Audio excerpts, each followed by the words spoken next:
Eh, Magandang umaga mga kapatid, kaibigan. Narito na naman tayo para mag-aral sa salita ng Diyos. Bago tayo mag-umpisa, may hilingin ako sa inyo. Paki-subscribe, paki-like, paki-share sa aming munting YouTube channel, Marlon Correct YouTube channel, para mapabilis pagpalaganap ang salita ng Diyos sa buong mundo at maipakilala natin ang ating Panginoong Hesukristo na ating Panginoong tagapagligtas. Paki-subscribe, paki-like, paki-share. Maraming salamat po. Tayo na yung manalangin. Ama naming Diyos nga makapangyarihan sa lahat, salamat po inon sa umagang ito. Narito po kami, Ama, para mag-aral sa iyong salita.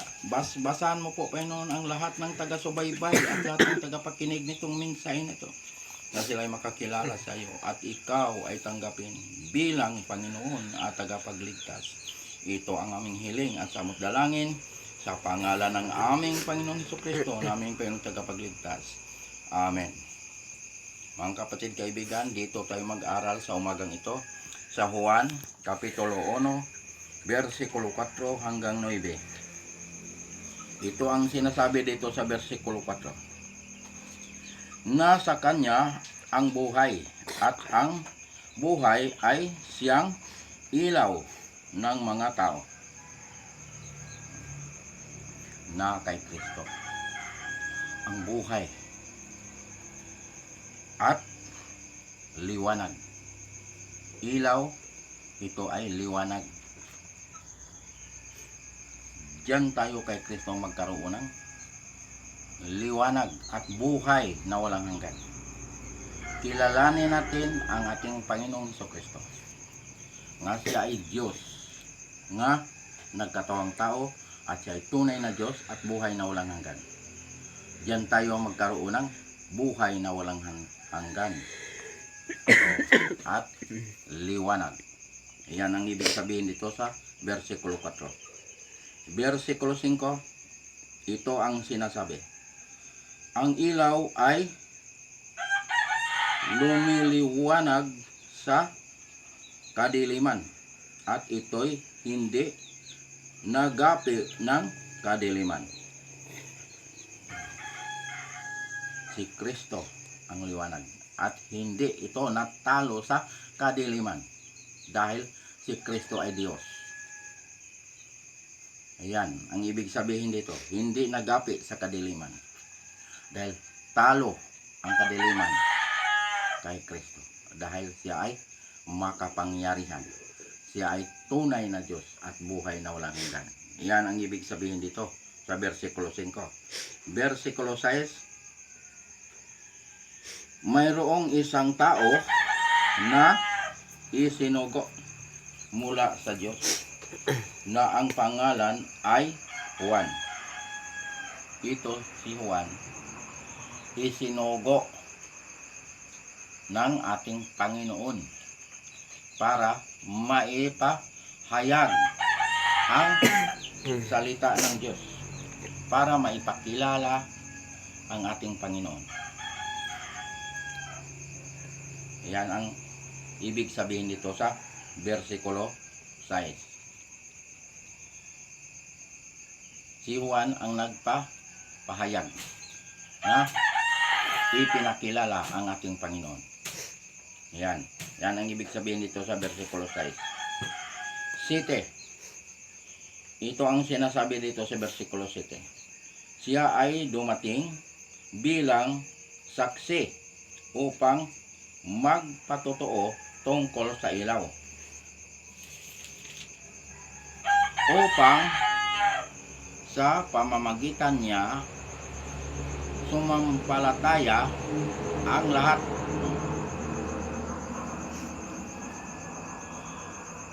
Para ang lahat ay sumampalataya.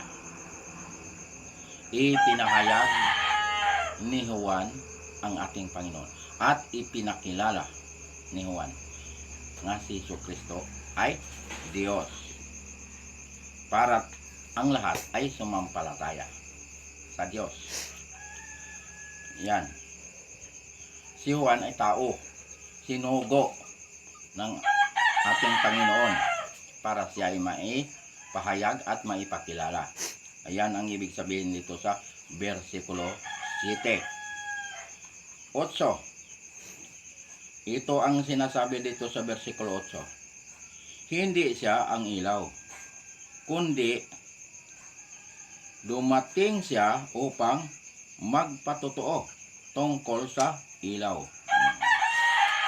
Si Juan nagpatotoo tungkol kay Kristo. Si Kristo ang ilaw. Siya ang liwanag.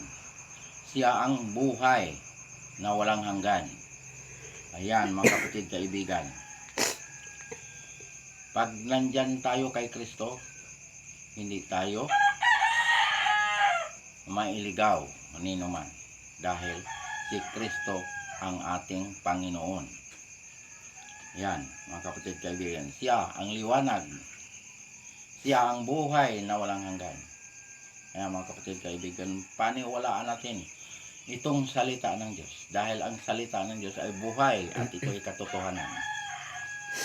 Hindi tayo magkaroon ng buhay na walang hanggan pag hindi tayo sumampalataya kay Kristo. Hindi tayo nananalig kay Kristo. Hindi tayo tumanggap kay Kristo. Wala tayong buhay na walang hanggan. Kaya mga kapatid, kaibigan, sumampalataya tayo. Manalig kay Kristo. Tanggapin si Kristo bilang Panginoon at tagapagligtas para tayo ay magkaroon ng buhay na walang hanggan. Iyan ang ibig sabihin dito sa versikulo 8. Last verse, 9. Ito ang sinasabi dito sa 9.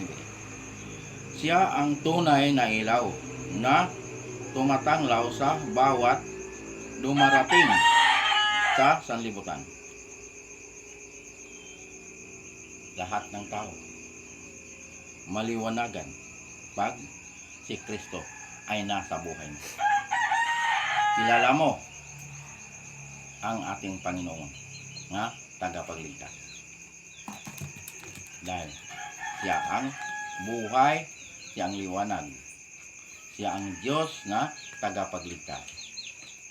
Ayan mga kapatid, kaibigan, yan ang ibig sabihin dito sa versikulo 9. Kaya tayo nga nabubuhay dito sa mundong ito, maniwala tayo. Manalig tayo kay Kristo. Tanggapin si Kristo bilang Panginoon at tagapagligtas para tayo ay hindi mapahamak. Kaya siya lamang ang ating Panginoong tagapagligtas. Walang ibang tagapagligtas kundi si Jesucristo lamang. Mga kapatid, kaibigan, ang kaligtasan na kay Kristo. Ang kaligtasan ngayong buhay pa tayo. Hindi kapag patay na. Kaya tiyakin natin ang ating kaligtasan ngayong oras na ito. Baka kapatid, kaibigan, bawian tayo ng ating hiram na buhay. Hindi tayo nakakatiyak sa ating kaligtasan. Ang hihintayin nun ay hatol ng Diyos. Wala na tayong pag-asa. Pag namatay tayo nga hindi ligtas. Yan ang sinasabi ng ating Panginoon sa Ecclesiastes 9:5. Ang buhay, alam niyang siya ay mamamatay. Pero ang patay, wala nang nalalaman at wala nang pag-asa. Ayan ang sinasabi ng ating Panginoon. Ang kaligtasan ngayong buhay pa tayo. Hindi kapag patay na. Kaya tayo ay manalig kay Kristo. Tanggapin si Kristo bilang Panginoon at tagapagligtas. Ayan. Mahal tayo ng Diyos. Ayaw ng Diyos na ang tao ay mapahamak. Gusto ng Diyos na ang tao ay maligtas. Ang tao lang kasi ang may problema. Dahil pag ipahayag ang salita ng Diyos, ayaw makinig. Ayaw maniwala, ayaw tumanggap kay Kristo. Kaya nga sila ay napahamak. Dahil may mapahamak talaga, kaya nakasulat ang mga pangalan na hindi nakasulat sa aklat ng buhay ay itatapon sa lawa na apoy. Pag itapon sa lawa na apoy, yan ang kapahamakan. Basta mga tao nga hindi nakikinig sa salita ng Diyos, hindi naniniwala, hindi tumanggap kay Kristo, tiyak pangalan ay wala sa aklat ng buhay. Ayun ang itatapon sa lawa na apoy. Ang lawa na apoy, ayun ang pangalawang kamatayan. Iyon ang impyerno. Napakahirap na lugar ang paglagyan ng mga pangalan na hindi nakasulat sa aklat ng buhay. Dahil mga kapatid kaibigan, ang kaligtasan na kay Kristo. Si Kristo lamang ang tagapagligtas. Ang sabi, ang mga pangalan na nakasulat sa aklat ng buhay, ayun ang maliligtas. Pahayag Kapitulo 20, versikulo 14 hanggang 15. Nakasulat yan. Ang mga pangalan lamang na nakasulat sa aklat ng buhay, ayun lang ang maliligtas. Pero mga pangalan na hindi nakasulat sa aklat ng buhay, ayun ang mapapahamak. Kaya, paniwalaan natin itong salita ng Diyos, mga kapatid kaibigan. Hindi pa huli ang lahat dahil buhay pa tayo. Ang kaligtasan na kay Kristo. Si Kristo namatay sa cross para bayaran ang kasalanan ko, kasalanan nating lahat. Bayad na ang ating mga kasalanan. Ang buhay ng ating Panginoong Hesukristo ang ibinayad. Dugo ng ating Panginoon ang ihinugas ng ating kasalanan. Ganyan ang Diyos magmahal sa tao. Buhay niya ibinayad ating kasalanan. Kaya hindi kaya bilhin ang kaligtasan kahit sinong mayaman sa buong mundo. Hindi kaya bilhin ito dahil buhay ng ating Panginoon ang ibinayad. Dugo ng ating Panginoon ang ihinugas ang ating makasalanan. Kaya tiyakin natin ang ating kaligtasan. Baka hindi tayo nakakatiyak, ay delikado, mga kapatid kaibigan. Baka magtanong kayo, paano ba matiyak ang kaligtasan? Ganito, lumapit tayo kay Kristo. Humingi tayo ng tawad sa lahat ng ating nagawang mga pagkakasala. Aminin natin na tayo'y nagkakasala.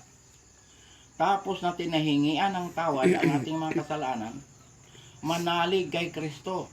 Tanggapin si Kristo bilang Panginoon at tagapagligtas. Diyan tayo nagkaroon ng buhay na walang hanggan. Pangalan ay nakasulat sa aklat ng buhay. Ayan, kapatid kaibigan, yan katotohanan. Pagkatapos mong tinanggap ang ating Panginoon bilang Panginoon at tagapagligtas, magpabautismo sa pangalan ng Ama, pangalan ng Anak, pangalan ng Espiritu Santo. Dahil ang bautismo ay mahalaga. Paglubog mo sa tubig, namatay ka, kasama ni Kristo. Pag-ahon mo, nabuhay ka, kasama ni Kristo. Yan ang kahalagahan ng bautismo. Ikaw ay nagiging bagong nilalang na, wala na ang dating pagkatao. Ikaw ay nakatawid na sa kamatayan tungo sa buhay na walang hanggan. Ikaw ay ipinanganak muli sa Espiritu. Ayan, yan ang kahalagahan ng bautismo. Katiyakan sa kaligtasan. Ayan.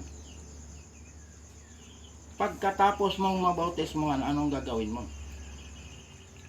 Sundin ang utos ng Diyos. Huwag lapastanganin ang utos ng Diyos. Huwag itakwil ang utos ng Diyos. Huwag burahin ang utos ng Diyos. Kaya ang sabi ng ating Panginoon sa Juan 14, versikulo 15, kung iniibig ninyo ako, tutuparin ninyo ang aking mga utos. Yan ang sabi ng ating Panginoon. Ipatupad ang kanyang utos. Ano pang sinabi sa unang Juan Kapitulo 2, versikulo 3 hanggang 4? Nakakatiyak tayong nakikilala natin ang Diyos kung sinusunod natin ang kanyang mga utos. Yan ang sabi sa versikulo 3. Versikulo 4. Ang nagsasabi nga nakikilala ko siya, ngunit sumusuway naman sa kanyang mga utos, ay sinungaling at wala sa kanya ang katotohanan. Ayan ang sinasabi ng ating Panginoon. Kaya ang Panginoon naglagay ng palatandaan. ano ang ginawa ng Diyos na palatandaan? Ang ikapitong araw, ang Sabat, nasa utos, nga, pang-apat na utos. Igalang ninyo ang araw ng pamamahinga, ang Sabat. Yan ang sabi ng Diyos. Palatandaan niya yan sa mga nakakilala sa Kanya. Ang sabi ng Diyos, kilala ninyo ako, kilala ko kayo. Ezekiel 20:20. Ayan. Dahil ang Sabat ay banal na araw. Ipinagpahinga ng Diyos yan. Bakit nagpahinga ang Diyos? Napagod ang Diyos? Hindi napapagod ang Diyos. Dahil ang Diyos ay makapangyarihan. Sinabi ng Diyos, siya ay nagpahinga sa ikapitong araw para tayong kanyang mga anak, mga nilalang, mga hinirang, sumunod sa Kanya. Para tayo ay makapasok sa kapahingahan ng Diyos. Yan ang ibig sabihin yan. Ang Sabat ay binasbasan, ibinukod para sa Diyos. Para tayo ay sumamba sa Diyos sa araw ng Sabat. Ayan ang ibig sabihin yan. Ginawa ng Diyos na palatandaan ang Sabat. Ay nga sa bagong langit, bagong lupa, ang samba ron ay Sabat. Sabat ang samba ron. Saan mabasa? Isaias kapitulo 66, versikulo 22 hanggang 23. Sa versikulo 22, makabasa ka ng bagong langit, bagong lupa. Mababasa mo yan sa versikulo 22. Sa versikulo 23, pag nakabasa ka ng araw ng pamamahinga, may Biblia kasi nga nakasulat ay araw ng pamamahinga. Sabat yan. Hindi yan linggo. Pero dito sa Biblia ko, mahawak ko ngayon, ang nakasulat dito ay Sabat. Ang lahat ng bansa pupunta ron para sumamba sa Diyos sa araw ng Sabat. Hindi sinabi ng Diyos, kayo lang mga taga-Israel, mga Hudyo, kayo lang pupunta rito para sumamba. Ang sabi ng Diyos, lahat ng bansa pupunta ron para sumamba sa Diyos. Sambahin ang Diyos sa Espiritu at sa katotohanan. Pero kapatid kaibigan, pag hindi ka ligtas, hindi ka makapasok doon, hindi ka makapagsamba ron. Dahil iba ang destinasyon ng mga pangalan na hindi nakasulat sa aklat ng buhay. Ang destinasyon nun ay lawa na po. Ang lawa na po, yun ang pangalawang kamatayan. Yun ang impyerno. Ayan ang paglagyan ng mga pangalan na hindi nakasulat sa aklat ng buhay. Pero kapatid kaibigan, pag kayo'y naniniwala nitong minsay na to, pag kayo'y nananalig kay Kristo, pag kayo'y tumanggap kay Kristo bilang Panginoon at tagapagligtas, tiyak, may buhay na walang hanggan. Tiyak, pangalan ay nakasulat sa aklat ng buhay. Ayun ang makapagsamba ron. Yung mga pangalan nga nakasulat sa aklat ng buhay. Yung mga ligtas. Pero pag hindi ligtas, hindi ka makapasok doon. Hindi ka makapagsamba ron. Dahil itatapon sa lawa na po ang mga pangalan nga hindi nakasulat sa aklat ng buhay. Ito mga kapatid, kaibigan, katotohanan ito. Wala itong halo nga kasinungalingan. Ang Diyos ang may sabi nito. Ang salita ng Diyos ay buhay at katotohanan. Pag sinabi ng Diyos ay matutupad at magaganap. Kaya mga kapatid kaibigan, tiyakin natin ang ating kaligtasan. Baka hindi tayo nakakatiyak. Hanggang dito na lang tayo, mga kapatid kaibigan. Paki-subscribe, paki-like, paki-share sa aming munting YouTube channel, Marlon Corit YouTube channel, para mapabilis pagpalaganap ang salita ng Diyos sa buong mundo at maipakilala natin ang ating Panginoong Hesukristo, ating Panginoong tagapagligtas. Paki-subscribe, paki-like, paki-share. Maraming salamat po. Tayo na yung manalangin. Ama namin Diyos nga makapangyarihan sa lahat. Salamat po Panginoon sa mga salita mo namin napag-aralan ngayong umagang ito. Basbasan mo po Panginoon ang lahat ng taga-subaybay at lahat ng tagapakinig nitong minsay na ito nga sila'y makakilala sa iyo at ikaw ay tanggapin bilang Panginoon at tagapagligtas. Ito ang aming hiling at samot dalangin sa pangalan ng aming Panginoong Kristo, naming Panginoong tagapagligtas. Amen.